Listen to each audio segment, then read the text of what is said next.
Magandang araw! Ang ibabahagi ko ngayong araw ay mga pahayag o salitang nagbibigay ng patunay. Magbasa, makinig, matuto at magsaya. Ako si Binibining Menya. Handa na ba kayo?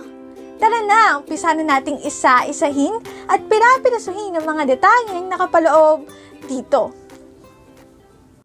Maaari kong ibigay ang soft copy ng video na ito, mag-email ka lamang o kaya naman ay mag-message sa aking Facebook page. Ilalagay ko ang aking email sa gitnang bahagi ng video at ang Facebook page naman ay sa huling bahagi matatagpuan. Maraming salamat sa panonood! Katulad ng binanggit ko kanina, ang ibabahagi ko ngayong araw ay mga pahayag o salitang nagbibigay ng patunay.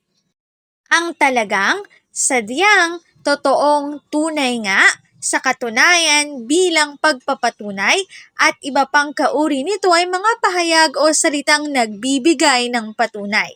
Karaniwang ang mga ito ay sinasamahan ng ebidensya o batayan. Narito ang mga halimbawang pangusap. Una, sadyang lagi siyang abala sa pamamahala ng kanilang buhok kaya nalimutan na niya ang mag-asawa. Ang ginamit dito ay ang salitang sadyang.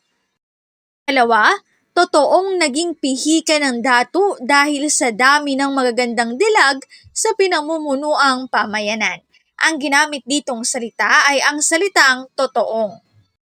Tatlo, ngunit hindi lamang iisang dalagang napili ng datu, kundi dalawang dalagang tunay na magaganda at mababait pa. Ang ginamit naman na salita dito sa ikatlong halimbawa ay ang salitang tunay. Kaapat na halimbawa, talagang mahal din ng datu si Farida, ang isa pa niyang asawa. Ang ginamit na salita naman dito ay ang salitang talagang.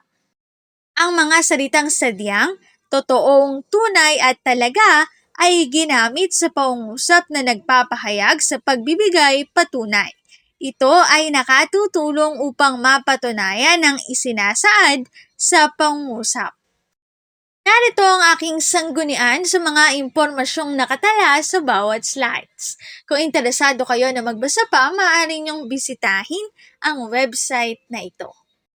Mga pahayag o salitang nagbibigay ng patunay.